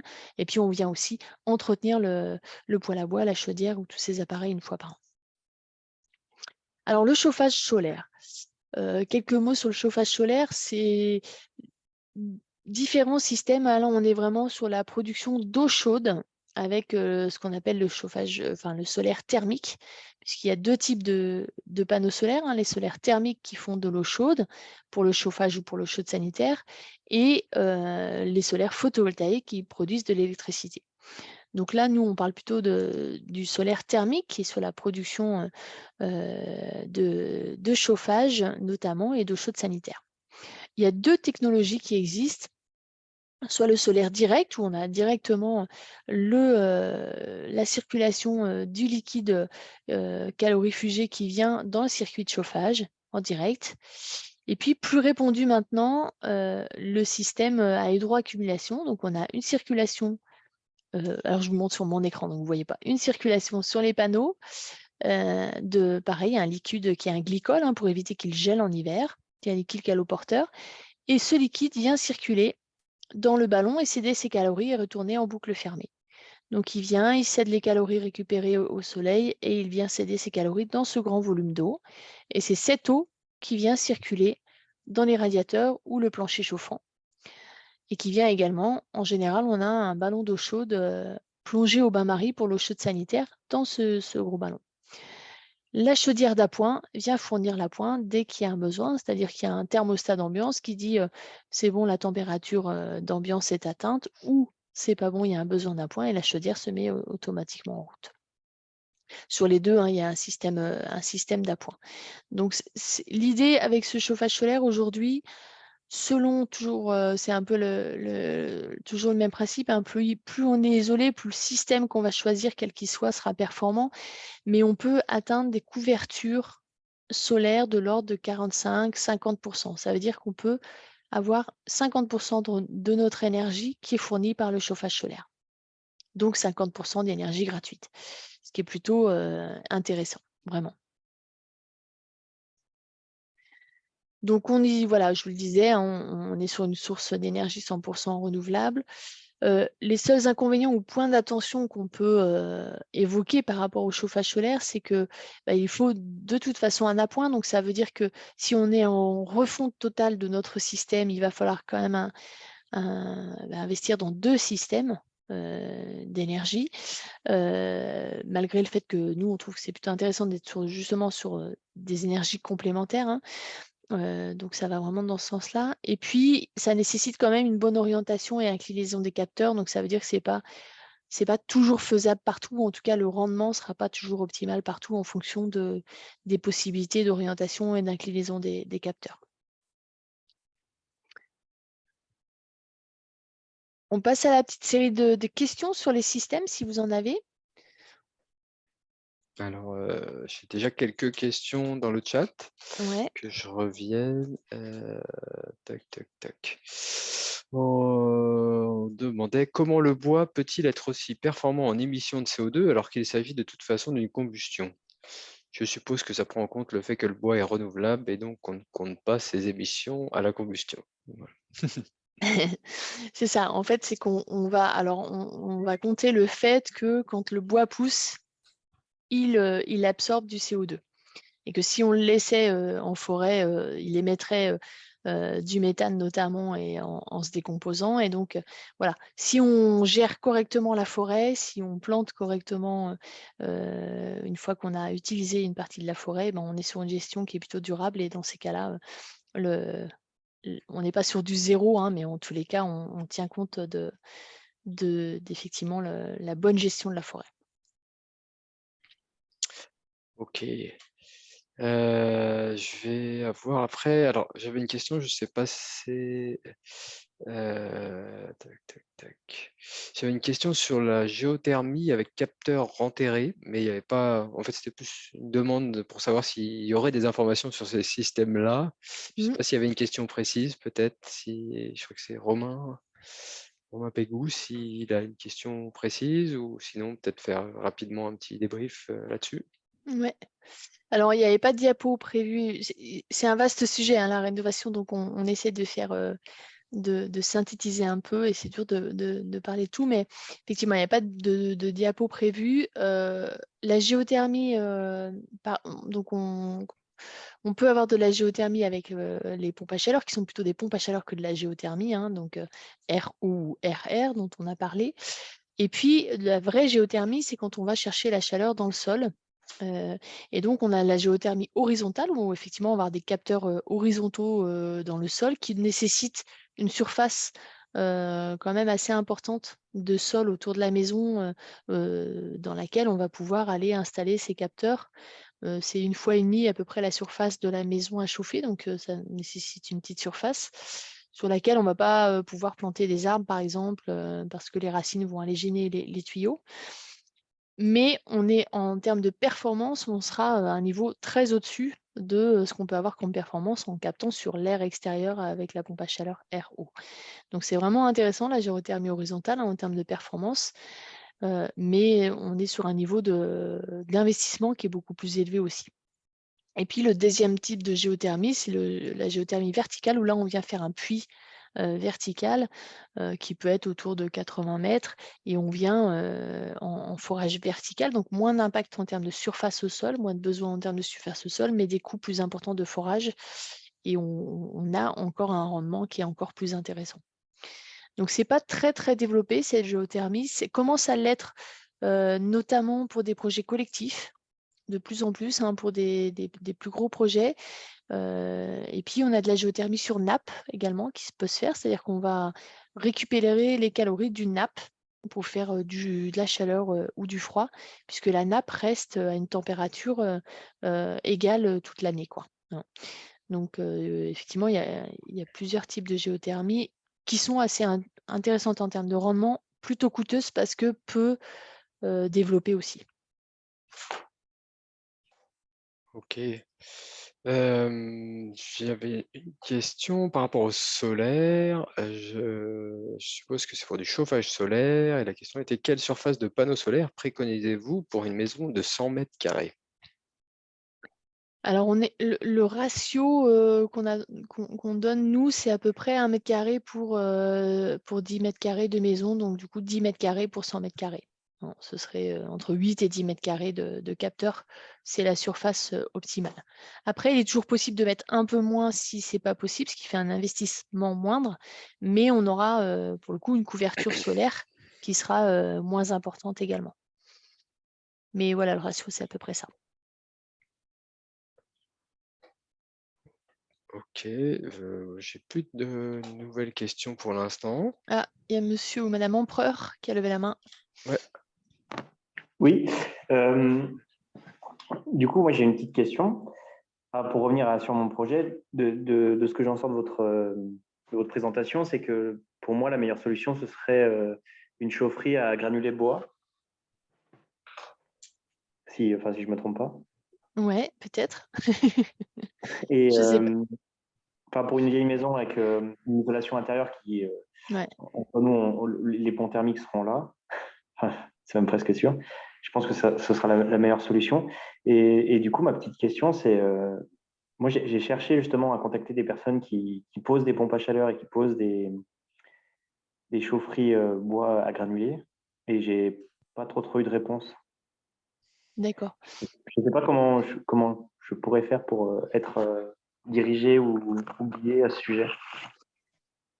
Alors, sur la première question de dire est-ce que c'est ça qui convient, c'est vrai que ça fait partie un peu du discours que nous, on a aussi, c'est de se dire dans une maison ancienne où on ne pourra pas tout faire pour être sur quelque chose de très performant, bah, finalement, de se dire on fait au mieux, comme vous allez faire, réisoler, mais en se disant qu'on n'atteindra pas voilà, des niveaux de performance optimum. Mais par contre, se chauffer avec des énergies renouvelables, que ce soit le bois ou le solaire, ben voilà, ça fait un projet qui est plutôt cohérent à notre sens, quoi. Ça, c'est sûr.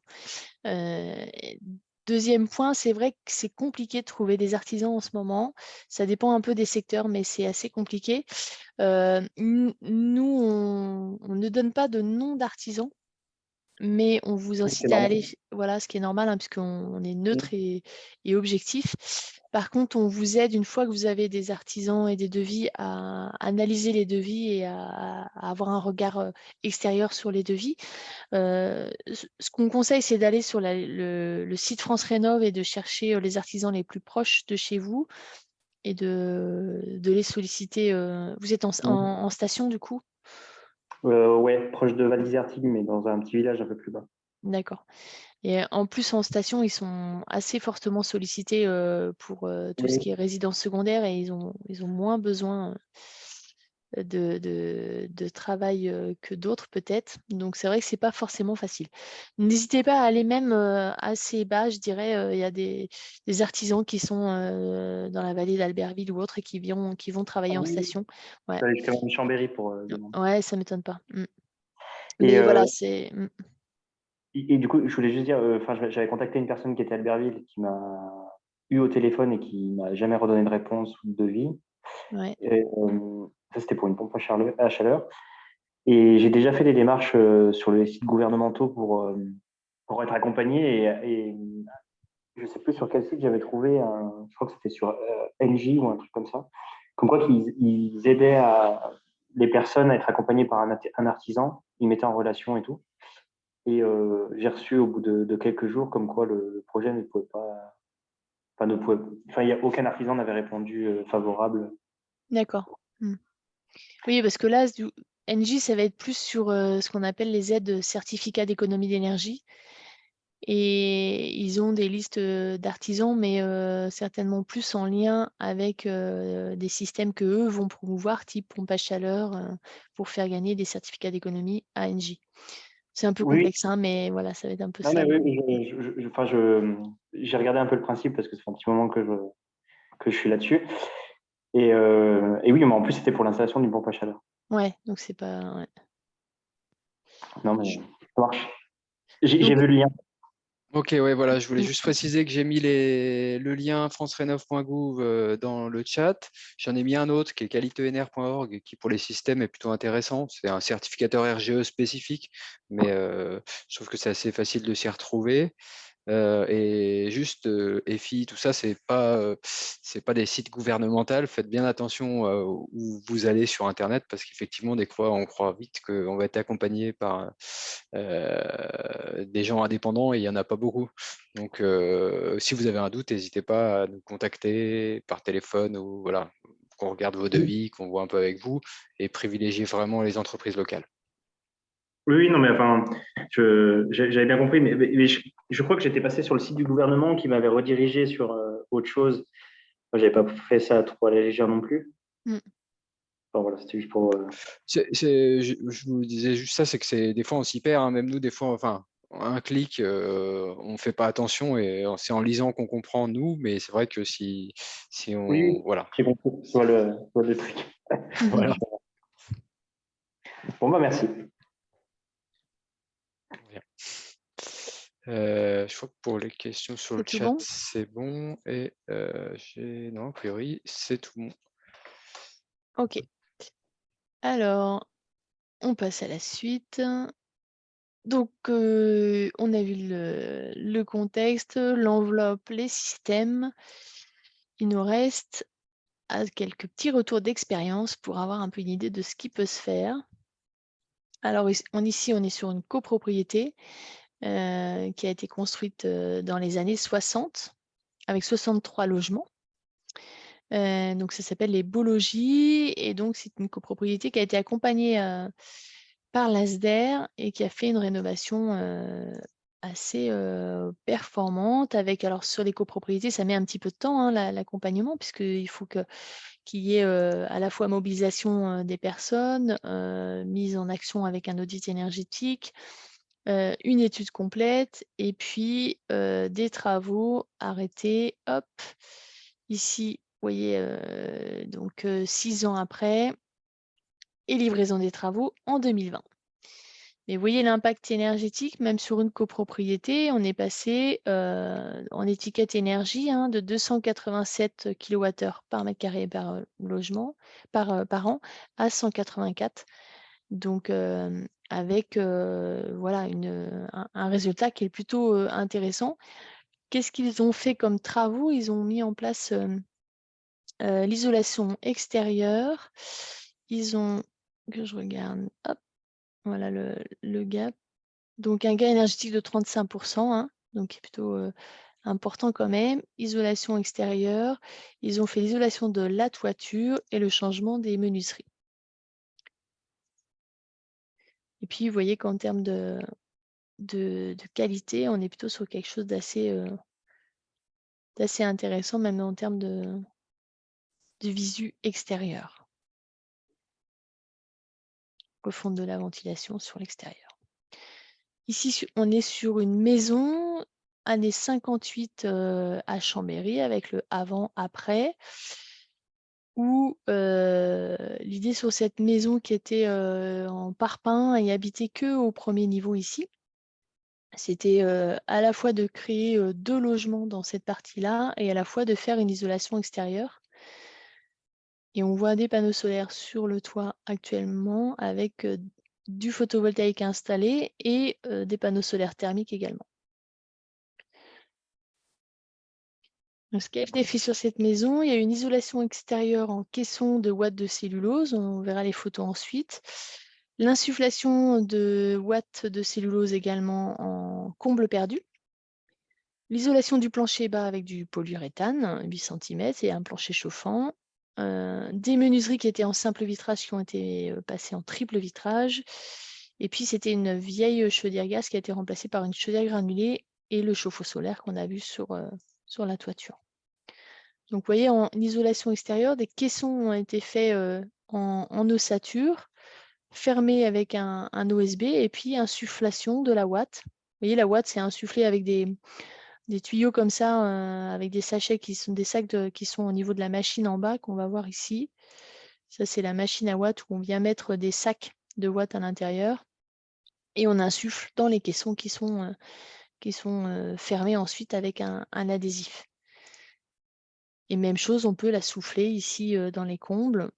Et là, on voit la pose des panneaux solaires qui a été fait après le changement de la couverture.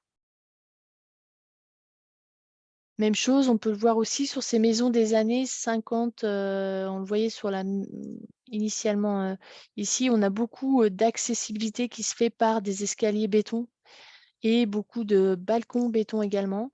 Et donc, idéalement, quand on fait une isolation extérieure, on peut venir scier le balcon et faire un balcon rapporté si on veut un nouveau balcon pour limiter le pont thermique, puisque le pont thermique ici, c'est la dalle hein, qui sort directement, qui traverse le mur et qui sort. Donc c'est un vrai pont thermique, c'est presque une ailette de radiateur qui vient refroidir la maison, quoi, hein, comme une ailette de radiateur pour refroidir. Donc c'est vraiment important de traiter ces ponts thermiques quand on peut. Alors, quelques mots sur les aides financières pour terminer, mais vraiment quelques mots parce que voilà ce que c'est les aides financières. Comme vous pouvez le constater, c'est le bazar et c'est très difficile de s'y retrouver. Donc, nous, on est là aussi pour vous aider à vous y retrouver dans ces aides très complexes. On a aujourd'hui une TVA à taux réduit pour tout ce qui est travaux d'amélioration énergétique pour les bâtiments de plus de 2 ans. On a un éco-prêt qui peut être donné par toutes les banques, avec des banques plus ou moins frileuses, mais en tous les cas, elles ont la possibilité de le faire et c'est de 30 000 à jusqu'à 50 000 € pour les rénovations globales performantes. On a les certificats d'économie d'énergie qui sont les fameux pollueurs-payeurs. Donc, c'est les producteurs et vendeurs d'énergie qui sont censés payer des taxes pour pollution ou aider les gens à faire des économies d'énergie. Donc, ça va être Engie dont on parlait tout à l'heure, ça va être aussi Carrefour, puisqu'ils vendent l'essence, ça va être Total, ça va être tous ces gens-là qui ne sont pas très vertueux par leur production d'énergie et qui vont devoir aider les personnes qui vont faire des économies en leur donnant des chèques énergie, qui peuvent être plus ou moins importants selon le gain énergétique estimé entre avant travaux, après travaux. Donc toujours pareil, un peu ces gains avant, après travaux. On a également des aides du département de la Savoie, qui sont des aides assez intéressantes, hein, qui viennent compléter les aides nationales. Et puis, on a des aides nationales qui sont notamment MaPrimeRénov', qui est l'aide dont vous avez certainement entendu parler et qui vient aider les personnes pour les projets de rénovation, que pour les projets de rénovation, mais en fonction des conditions de ressources, donc avec des critères selon les conditions de ressources. Et toujours selon les conditions de ressources, on a les aides de l'ANA, qui s'appellent MaPrimeRénov' Sérénité notamment, qui viennent aider les personnes qui ont des revenus plus faibles et qui sont des aides qui sont assez intéressantes également. Et puis les aides des collectivités locales, Grand Chambéry, Grand Lac, Cœur de Savoie, la Maurienne vont donner des aides spécifiques. Donc, ce qui fait un petit micmac pas forcément facile pour s'y retrouver et surtout des complexités dans ce qu'il faut faire avant, après. C'est-à-dire, typiquement, pour vous donner un exemple, pour les certificats d'économie, il faut faire votre demande de certificat d'économie d'énergie avant d'avoir signé un devis. Mais pour faire votre demande MaPrimeRénov', il faut avoir la formation sur les certificats d'économie. Donc, vous voyez, il y a tout ça pour lesquels nous, on va essayer de vous aider. Alors, on ne fait pas les dossiers pour vous puisqu'il faut que ce soit vous qui fassiez le dossier. Hein. Ce sont que des dossiers numériques majoritairement. Mais par contre, on vous aide à ne rien oublier en amont et à estimer un peu ce à quoi vous avez droit. Voilà, donc n'hésitez pas à venir prendre rendez-vous avec nous, ici à l'ASDR ou en permanence décentralisée.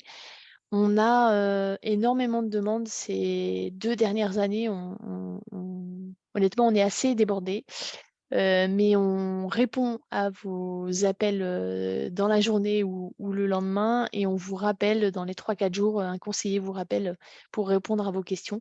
Ça, c'est vraiment ce à quoi on s'engage. Et les délais de rendez-vous en permanence décentralisés sont assez variables entre 1 mois à 1 mois et demi selon les lieux ou 2 mois de permanence. Voilà, mais en tous les cas, tout le monde pourra être reçu sans souci et avec plaisir pour vous aider à avancer dans vos projets et dans vos réflexions. Et chacun a le droit à plusieurs rendez-vous en plus. Donc, ça veut dire que vous pourrez réitérer si besoin et nous revoir pour compléter en fonction de l'évolution de vos travaux. Voilà, est-ce qu'il reste quelques petites questions? On a encore un petit peu de temps si vous avez besoin. Alors, j'ai une question qui me demande si la présentation peut être téléchargée quelque part. Oui, alors Ah, on est enregistré, on a oublié de vous le dire, mais si vous n'êtes pas d'accord, vous ok. pourrez nous envoyer un petit mail et du coup, on mettra la présentation enregistrée au niveau de... Il me semble qu'on est enregistré, hein. Je ne sais plus si j'ai... On verra. Mais en tout cas, le PDF sera présent sur le site internet dès la semaine prochaine. Ok, donc j'ai dit une bêtise je ne sais plus qui. Ah, Roger Durand, je crois qu'il est parti. ah. Je croyais pas. Ah non, il est encore là. Mais en tout cas, enfin, je le vois plus, mais en tout cas, je vais les réécrire éventuellement. J'ai une autre question qui était par rapport aux aides pour les copropriétés, savoir MaPrimeRénov' copropriété ne s'adresse pas aux propriétaires occupants dans les stations car il faut 75% d'occupants à l'année. De ce fait, ils sont lésés. N'y a-t-il rien de prévu pour eux?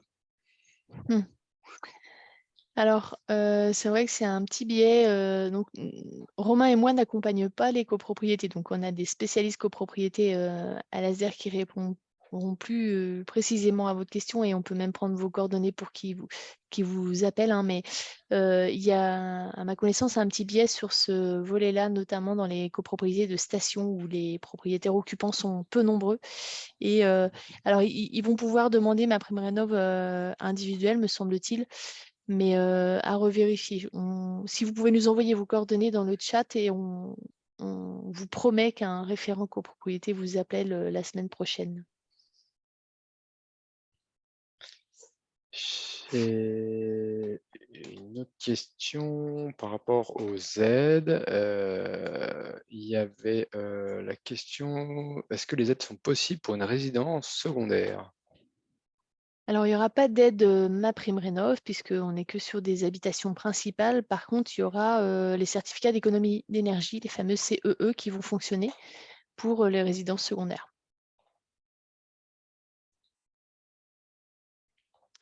Voilà. Est-ce que je crois que... Monsieur Empereur qui lève Ouais. la main, je Je crois. regardais Ouais. dans le chat encore Ah pour oui. faire le tour, mais a priori c'est bon de ce côté-là.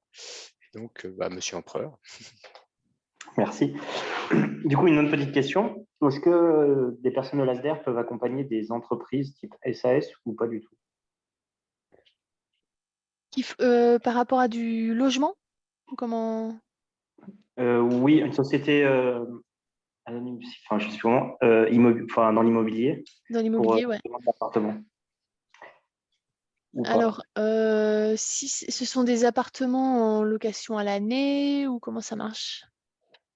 Pas En forcément. fait, c'est de la location meublée.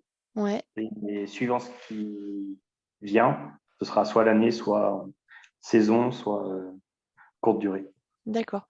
Oui, ça peut rentrer dans le cadre de nos accompagnements, donc c'est de la rénovation, hein. Ouais. Parce que j'ai déjà fait une visioconférence avec une personne de chez vous d'1 heure on a discuté et puis elle m'avait dit qu'elle n'était pas elle n'était pas spécialisée dans l'accompagnement des entreprises. Et du coup, Ouais. c'est pour savoir s'il y a possibilité d'avoir un contact ou pas chez vous dans ce Alors, domaine-là. alors en fait, ça dépend de quel type d'accompagnement vous souhaitez. Si c'est effectivement sur les aides financières, ce sera un peu plus complexe. Si c'est sur la partie choix de rénovation, enveloppe, système, il n'y a pas de souci pour ça, puisque du coup, c'est comme ça reste du logement, donc on maîtrise le Oui, sujet. Après, on, ouais, ce serait ça? ouais, c'est plus Ouais, au niveau des aides parce que justement là, durant la visio que j'ai faite, elle m'a bien guidé et elle m'a rempli le rapport avec ce qui serait le mieux à chaque fois de faire dans chaque partie de l'enveloppe, ouais. de la maison et du système de chauffage et de la ventilation. Et du coup, ce serait pour passer à l'étape d'après pour voir ce qui est possible de prendre. Parce que si je prends toutes les meilleures solutions dans tous les critères, je sors de mon budget et ce serait pour savoir qu'est-ce Hmm. qu'on peut citer pour être accompagné, pour quand même garder une rénovation qui va être performante. Ouais. Alors, on a un collègue qui est plus spécialisé sur les petites entreprises et qui pourrait prendre contact avec vous. Après, honnêtement, il n'y a pas grand-chose sur les petites structures comme ça d'aide financière, mais en tous les cas, il saura pu vous voir. dire ce vers quoi vous pouvez aller, quoi. Ouais. C'est ça, ouais. Au moins avoir un autre regard, parce que j'ai Ouais.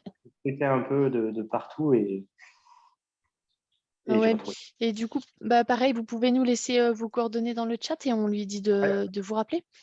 Pas de souci, je le fais tout de suite.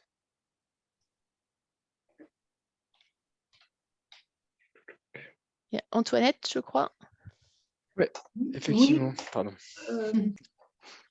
Oui, moi je voulais savoir si une maison qui a moins de 25 ans, qui est isolée intérieurement, donc maison à moellon, laine de verre et puis brique, si on peut l'isoler extérieurement. Alors, il est toujours possible de faire une isolation extérieure quand il y a déjà une isolation intérieure. C'est pas gênant et c'est même plutôt intéressant à plusieurs niveaux. On va couper les fameux ponts thermiques qu'on n'a pas forcément coupés en faisant une isolation intérieure. On va décaler le point de rosée. Bon, c'est un peu plus technique, mais voilà, on va limiter les problèmes dus à l'isolation intérieure potentielle. Donc, c'est toujours possible. Après, c'est plus une question de rentabilité, si on veut parler rentabilité, des travaux faits par rapport au fait qu'il y a déjà un petit quelque chose à l'intérieur. Et du coup, le gain énergétique sera forcément un peu moindre par rapport à une maison sur laquelle on fait une isolation extérieure et où il n'y a rien du tout. Mais techniquement parlant, c'est tout à fait possible et plutôt intéressant thermiquement parlant quand même. D'accord, merci.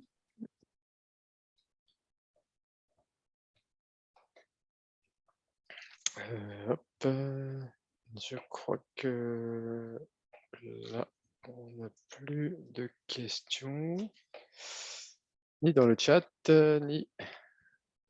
Je vois pas de main levée, donc Ok, je ne sais pas si vous avez encore des questions, n'hésitez pas.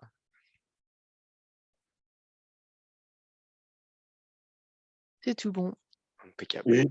Juste une dernière, ouais. Alors, c'est pas une question, mais Ah. tout à l'heure, vous avez dit que pour la DPE, vous n'avez pas les derniers documents à présenter au niveau des barres. L'étiquette énergétique. Merci. L'étiquette énergétique. J'en ai fait faire un pour un appartement là, cet été. Ça vous intéresse de l'avoir ou pas? Non, c'est gentil, on les a, mais c'est juste une question de mise à jour du diaporama, mais... mais on les a, ouais. Mais ouais, non, c'est gentil. C'est gentil. En fait, on est tellement habitué à nos diaporamas que parfois on oublie de voir les détails les plus importants. Oui, s'il te plaît. J'imagine. Je vous remercie en tout cas. Passez une bonne soirée. Eh bien, merci à tous d'avoir participé et puis d'avoir Ouais. posé vos questions. Ça a rendu la soirée bien vivante et c'était très intéressant pour nous aussi. Donc, merci beaucoup et puis à très bientôt peut-être. Bonne soirée. Merci Bonne soirée à vous. infiniment. Au revoir. Bonne soirée. Au revoir.